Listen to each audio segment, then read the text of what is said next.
sholat witir di bulan Ramadan itu dianjurkan untuk berjamaah, berbeda sholat witir di luar bulan Ramadan. Nah makanya biasanya di awal kita mau sholat sunnah tarawih itu ada apa namanya, sholat tarawih rakaataini rahimakumullah. Lah itu namanya apa? Namanya nida. At-tarodhi itu biasanya menyebutkan al-khalifatul ula amirul mukminin Sayyidina Abu Bakrin Siddiq radhiyallahu an, kan begitu. Itu dalam istilah disebut tarodhi. Nah tarodhi ini bagaimana? Ada orang yang mengatakan wah itu bid'ah, zaman Rasulullah tidak ada itu. Nah kemudian ada lagi yang setiap 2 rakaat solawat, baca solawat. Itu memang begitu. Dulu orang-orang salaf, ulama-ulama salaf kita ya begitu. Makanya disebut dengan tarawih, setiap kali 2 kali salam istirahat. Ada yang baca doa, ada yang baca zikir, ada yang baca solawat, ada yang tawaf mengelilingi Ka'bah. Bahkan kalau penduduk Madinah ditambah lagi dengan apa? Sholat. Jadi itu kaitannya dengan Bilal itu tadi ketika sholat tarawih.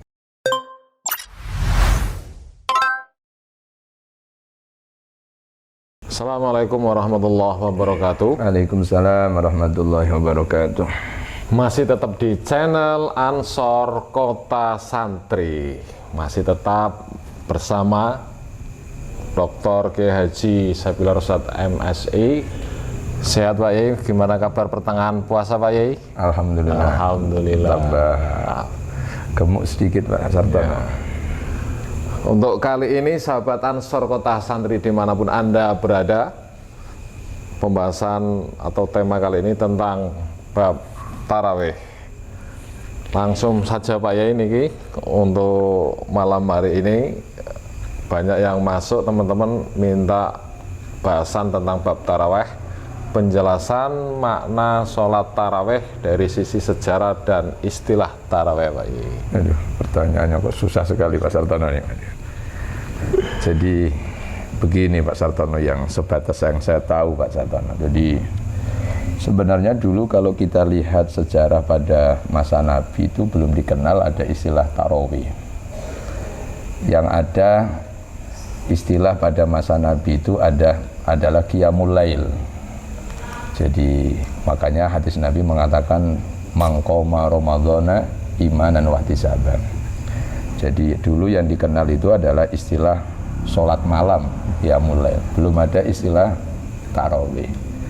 Nah sejak kapan mulai ada istilah tarawih itu pastinya sih wallahu alam. Tapi ada sebagian ulama yang memprediksi bahwa istilah sholat tarawih dinamakan tarawih itu berangkat dari perkataan Sayyidah Aisyah ketika beliau mengungkapkan bagaimana sholatnya Nabi, kemudian Aisyah mengatakan summa yatarawwah. Dari kalimat itulah yang kemudian dijadikan sebagai istilah sholat tarawih. Tarawih itu dari kata tarwihah itu artinya istirahat, dijamakkan menjadi tarawih. Nah kemudian istilah tarawih itu digunakan sebagai istilah sholat malam yang dilakukan pada saat bulan Ramadan. Jadi dulu ceritanya ketika mulai diwajibkan puasa Ramadan itu Nabi melaksanakan sholat qiyamul lail malam. Hari malam pertama Nabi sholat qiyamul lail di masjid, kemudian diikuti oleh beberapa sahabat pada waktu itu. Tidak banyak yang ikut sholat bersama Nabi, tetapi kemudian besok harinya sahabat-sahabat ini cerita teman-temannya kalau tadi malam sholat malam bersama Nabi, sehingga banyak orang yang tertarik. Malam kedua pesertanya bertambah, setelah bertambah kemudian besoknya lagi menjadi perbincangan lagi di tengah-tengah masyarakat umat Islam. Baru kemudian malam ketiganya bertambah semakin banyak lagi, kemudian di malam keempat tambah penuh lagi. Tetapi di malam yang keempat itu Nabi tidak keluar sholat qiyamul lail bersama para sahabat-sahabat. Akhirnya besoknya Nabi baru memberikan satu alasan. Jadi sebenarnya Nabi juga tahu kalau tadi malam banyak sahabat yang akan mengikuti sholat qiyamul lail bersama Nabi, tetapi Nabi tidak datang dengan alasan Nabi khawatir seandainya sholat tarawih itu nanti menjadikan hukum wajib bagi umat Islam. Nabi tahu ini kalau diwajibkan nanti pasti tidak mampu, tidak sanggup untuk sholat tarawih. Makanya Nabi di malam yang keempat itu beliau tidak datang, sehingga selebihnya kemudian sahabat ya sholat sendiri-sendiri. Jadi mulai itu tidak ada lagi sholat qiyamul lail bersama Nabi di masjid secara bersamaan. Begitu pula zaman setelah Nabi juga tidak ada.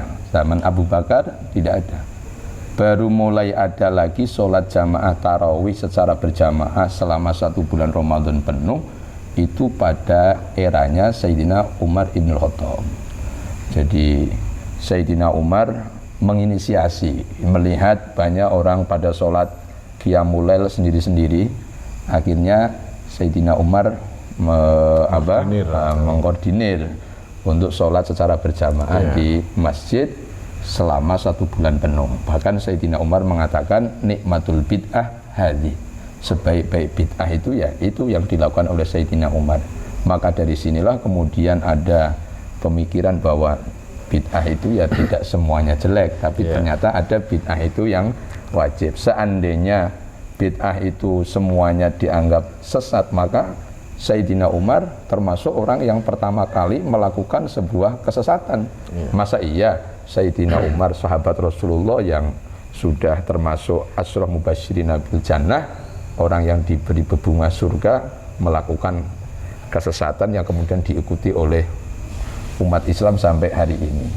Itu atas inisiasi Sayyidina Umar, dan waktu itu banyak sahabat-sahabat yang ikut. Jadi sholat tarawih selama 1 bulan penuh.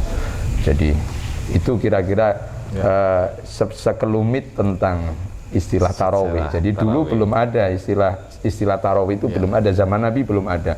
Mulai ada, yaitu ada kemungkinan itu dari kutipan perkataan Siti Aisyah yang menjelaskan tentang bagaimana sholatnya Nabi. Kemudian beliau mengatakan summa yatarawah, dari kalimat yatarawah itu kemudian dijadikan sebagai istilah sholat tarawih. Kira-kira begitu, Pak. Jadi karena kenapa dikatakan sholat tarawih itu ya karena sholat yang banyak istirahatnya. Jadi dulu orang kalau sholat, habis sholat 2 rakaat baca wirid, baca zikir, baca sholawat, berdoa dan sebagainya. Bahkan yang masing-masing kalau orang-orang Mekah itu dulu kalau setelah sholat tarawih 2 rakaat tawaf 7 kali keliling Ka'bah. Jadi sambil diisi dengan istirahat begitu. Berbeda dengan orang-orang Madinah. Karena orang Madinah tidak bisa tawaf, maka diganti dengan sholat lagi. Sehingga jumlah sholat tarawih ahlu Madinah itu sampai 36. Nah, coba sehingga sampai sekarang berkembang. Ada orang yang sholat 36, tapi ini tidak berlaku di Indonesia.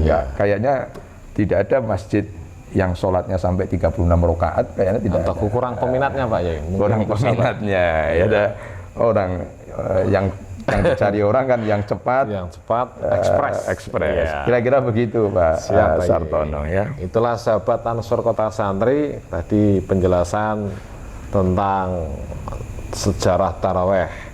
Untuk selanjutnya masuk ke tradisi-tradisi, Pak Yai. Bah, situasi dan kondisi tadi masuklah sekarang di zaman sekarang adanya Bilal dalam sholat taraweh. Itu berarti kan apakah bisa dikatakan tradisi atau gimana, Pak? Apakah itu bid'ah? Iya. Zaman Nabi ada enggak? Iya, itu istilahnya apa, Pak Sartono? Istilahnya Bilal apa muadzin? Ya. Memang kalau dulu orang yang suka adzan itu namanya sahabat Bilal bin Rabah. Kemudian itu diresap sebagai istilah orang yang adzan dikatakan Bilal, orang yang memimpin mengaba-aba sholat tarawih disebut Bilal. Terus apa lagi? Jumatan disebut lagi apa? Bilal. Itu mungkin diambil dari sahabat Bilal bin Rabah. Tapi intinya itu begini, Pak. Jadi kalau kita belajar ilmu fikih itu, sholat itu ada yang disunahkan adzan plus iqomah. Ya. Ada sholat yang hanya disunahkan iqomah saja tanpa adzan. Ada sholat yang tidak disunahkan adzan, tidak disunahkan iqomah, tetapi istilahnya ada nida, panggilan-panggilan, ajakan-ajakan untuk sholat berjamaah. Dan ada lagi sholat yang sama sekali tidak diwajibkan adzan, tidak disunahkan adzan, tidak disunahkan iqomah, tidak disunahkan nida. Nah, rinciannya begini, kalau sholat itu wajib, sholat fardu 5 waktu, itu disunahkan adzan, ya disunahkan iqomah. Itu kalau sholat fardu 5 waktu. Ada lagi sholat yang hanya disunahkan iqomah, tapi tidak disunahkan adzan. Contohnya apa? Sholat jamak. Jadi misalkan Pak Sartono dalam perjalanan mau melaksanakan sholat jamak, takdim misalkan, zuhur dengan asar. Maka sholat asarnya ini tidak disunahkan adzan. Misalkan pertama adzan, iqomah, sholat zuhur. Habis itu mau sholat asar, itu tidak lagi adzan lagi, tapi cukup dengan iqomah. Begitu iqomah langsung sholat. Nah ini disolahkan iqomah, tapi tidak disolahkan adzan. Ada lagi sholat yang tidak disunahkan iqomah, tidak disunahkan adzan, tetapi disunahkan nida. Nida itu manggil-manggil. Apa itu? Yaitu sholat-sholat sunnah yang dianjurkan secara berjamaah. Satu contoh misalkan sholat Idul Fitri. Biasanya ada aba-aba itu. Ya. Sholu sunnatan li Idul Fitri rahimakumullah, kan kadang-kadang begitu. Atau sholat Idul Adha, itu sholat sunnah, tapi dianjurkan untuk berjamaah, maka dianjurkan untuk nida. Nida itu begitu. Nah, redaksi nida itu macam-macam. Kadang-kadang ada yang hanya menggunakan as-sholatu jami'ah, itu juga namanya nida. Termasuk juga sholat tarawih. Sholat tarawih dan sholat witir. Sholat tarawih itu sholat sunnah, tapi dianjurkan untuk berjamaah. Begitu juga dengan sholat witir di bulan Ramadan. Sholat witir di bulan Ramadan itu dianjurkan untuk berjamaah. Berbeda sholat witir di luar bulan Ramadan. Nah makanya biasanya di awal kita mau sholat sunnah tarawih itu ada apa namanya, sholu sholat tarawih rakaataini rahimakumullah. Lah itu namanya apa? Namanya nida, itu disunahkan. Begitu pula dengan sholat witir. Lah cuman yang jadi persoalan itu adalah selanjutnya ada at-tarodhi. Tarodhi itu biasanya menyebutkan Al-Khalifatul Ula Amirul Mukminin Sayyidina Abu Bakrin Siddiq radhiyallahu an, kan begitu. Itu dalam istilah disebut tarodhi. Nah, tarodhi ini bagaimana? Ada orang yang mengatakan, wah itu bid'ah, zaman Rasulullah tidak ada itu. Nah, tetapi memang kalau kita lihat sejarah, at-tarodhi itu dulu muncul awal-awal pertama yang saya ketahui itu dulu di Hadramaut. Ya, di Yaman sana. Jadi di Yaman itu pertama kali dilakukan oleh para ulama-ulama Yaman itu menggunakan itu karena melihat itu ada semacam unsur aghrad diniyah. Aghrad diniyah itu ada tujuan-tujuan agama, bagian daripada siasah syariah, termasuk politik syariah. Kenapa? Karena pada waktu itu di negara Yaman masih ada kelompok-kelompok separatis, kelompok-kelompok yang menghujat para sahabat, menghujat Abu Bakar, menghujat Umar, menghujat Sayyidina Utsman, atau yang disebut dengan kelompok-kelompok Syiah itu. Lah, untuk membentengi itu, untuk pendidikan kepada masyarakat, sehingga ulama mencetuskan begitu sholat tarawih memunculkan istilah at-tarodhi. An Abi Bakrin, Al-Khalifatul Ula, Al-Khalifatul Tsaniyah, Al-Khalifatu dan lain sebagainya. Nah itulah. Nah kemudian ada lagi yang setiap 2 rakaat sholawat, baca sholawat. Itu memang begitu. Dulu orang-orang salaf, ulama-ulama salaf kita ya begitu. Makanya disebut dengan tarawih, setiap kali 2 kali salam istirahat. Ada yang baca doa, ada yang baca zikir, ada yang baca sholawat, ada yang tawaf mengelilingi Ka'bah. Bahkan kalau penduduk Madinah ditambah lagi dengan apa? Sholat. Jadi itu kaitannya dengan Bilal itu tadi ketika sholat tarawih. Berarti kembali lagi Pak, apakah ini disebut nida atau tetap Bilal nih Pak? Itu nida juga bukan. Ya, nida, kalau nida itu biasanya ngajak-ngajak. Nah, kalau yang pertama itu namanya nida ya. Kalau yang ini tarodi, istilahnya apa? Istilahnya namanya atarodi. Ya, sekedar satu pembelajaran. Nah, intinya pembelajaran. Ada tujuan-tujuan tertentu. Dikatakan sunnah juga tidak. Dikatakan bid'ah yang dolalah juga tidak. Sehingga ulama mengatakan itu namanya istihsan. Istihsan itu ya dianggap baik gitu aja lah. Yang mau ya monggo, yang tidak mau ya nggak apa-apa begitu. Semakin menarik sahabat Ansor Kota Santri, lebih dalam dan lebih dalam ini. Untuk selanjutnya ini Pak Yai, rame juga tentang bilangan. Banyak orang, Mekah berapa sih? Terus di Madinah berapa, terus di Indonesia berbagai macam. Ini gimana Pak I tentang bilangan rakaat ini Pak I? Bilangan rakaat tarawih. Jadi memang kalau kita merujuk kepada hadis Nabi, tidak ada satu hadis pun yang menyatakan kaitannya dengan bilangan sholat tarawih. Hadis yang sahih, kita bicara tentang hadis yang sahih. Jadi Nabi hanya mengatakan mangqoma ramadhana imanan wahtisaba ghufira lahu ma taqaddama min dzambi. Barang siapa yang melaksanakan sholat sunnah di bulan Ramadan malam hari dengan iman dan wahtisaba, maka akan diampuni dosa-dosa yang termasuk dosa-dosa yang sudah lewat, diampuni oleh Allah. Nah, kemudian bagaimana ini ada bilangan yang macam-macam? Itu memang banyak hadis-hadis Pak Sartono. Ada dalam hadis riwayat Tabarani itu memang ada satu hadis yang melalui jalur Sayyidina Abdullah bin Abbas, itu ada hadis yang menyatakan bahwa Nabi itu sholat tarawih 20 rakaat. Terus kemudian ditambah dengan sholat witir.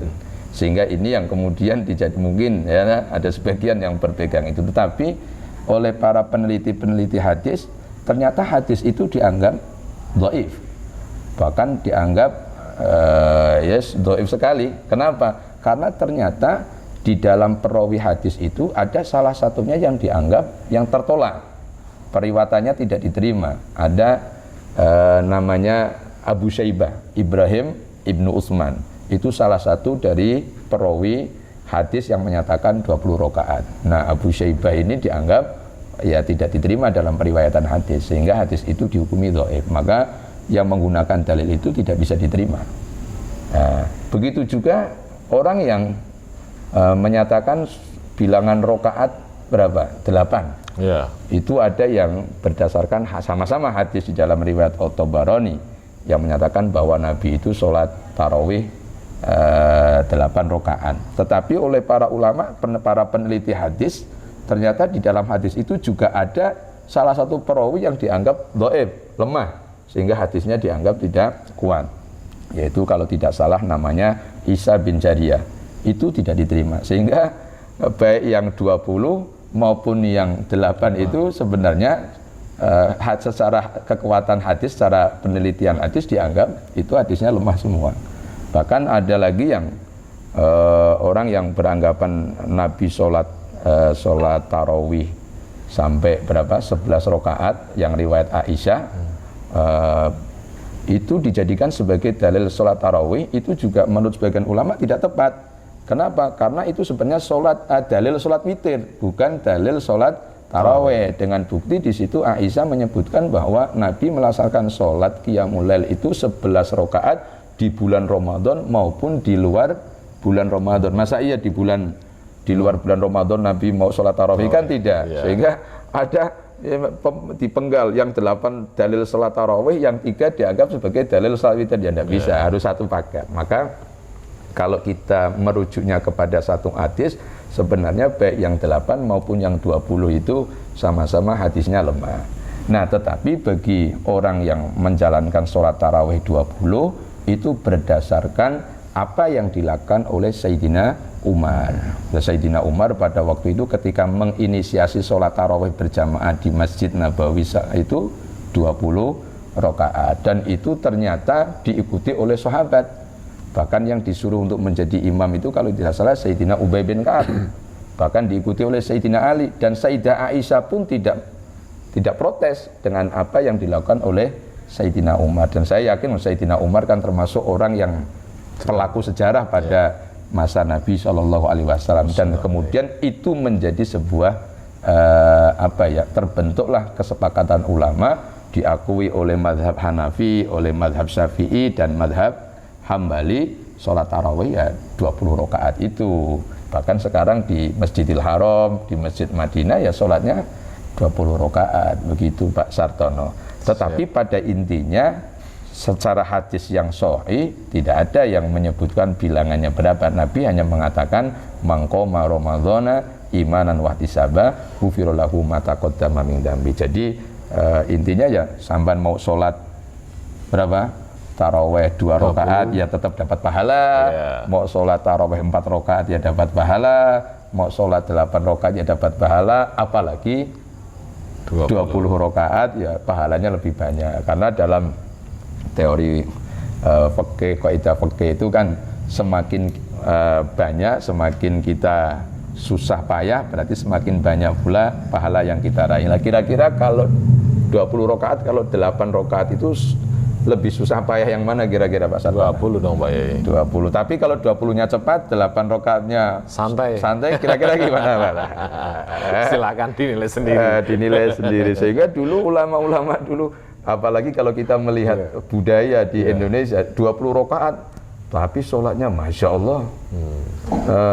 5 menit selesai Pak Sartono, 8 menit selesai, 10 menit selesai. Wah, ini bacaan apa ini? Nah, tapi kalau kita melihat ulama-ulama dulu itu Masya Allah, banyak ulama-ulama dulu itu sekali sholat tarawih itu satu Al-Quran hatam Pak Sartono. Masya Allah. Imam Syafi'i itu begitu. Kalau setiap malam Ramadan satu malam sekali hatam, nanti siang sekali hatam, berarti sehari hatam Quran 2 kali. Berarti selama 1 bulan hatam Quran berapa kali itu? 60 kali. Kira-kira Pak Sartono hatam berapa kali kira-kira? 1 kali aja sudah alhamdulillah. 1 kali alhamdulillah Pak Sartono. Ya, jadi itu kadar bobot itu ya tergantung bagaimana penilaian kita imanan wahtisaba. Jadi tidak perlu diperdebatkan. Artinya dikatakan benar ya bisa, dikatakan salah juga bisa. Salah kalau mencantolkan dengan hadis Nabi, karena ternyata menurut para peneliti hadis dua-duanya itu dianggap lemah. Dikatakan benar semua karena memang tidak ada patokan yang resmi yang dari Nabi berapa, apakah 8 rakaat atau 20 rakaat. Kira-kira begitu kira-kira Pak Tono. Jadi itu hanya sekelumit tentang sholat tarawih. Nah, begitu pula dengan sholat witir. Kalau sholat witir berapa kira-kira? Nah, kalau selain minimal 1. Maksimalnya berapa? 11 ya? Ganjil 11. Kalau Pak Sartono berapa kira-kira? 3 Pak. 3. Alhamdulillah ya. Alhamdulillah Pak Sartono, meskipun hanya dengan 3 ya. Iya, 3. Ya itulah. Kira-kira nggak perlu panjang lebar Pak Sartono. Terima kasih atas penjelasan dan keterangannya Pak Yai. Sahabat Ansor Kota Santri, silakan pantengin terus channel Ansor Kota Santri dan nantikan pertemuan selanjutnya. Kita selama bulan puasa panteng sampai akhir. Terima kasih atas perhatiannya. Kita jumpa lagi di Ansor Kota Santri. Jangan lupa subscribe, like, komen. Ditunggu komennya sahabat-sahabat. Terima kasih. Wassalamualaikum warahmatullahi wabarakatuh. Waalaikumsalam warahmatullahi wabarakatuh.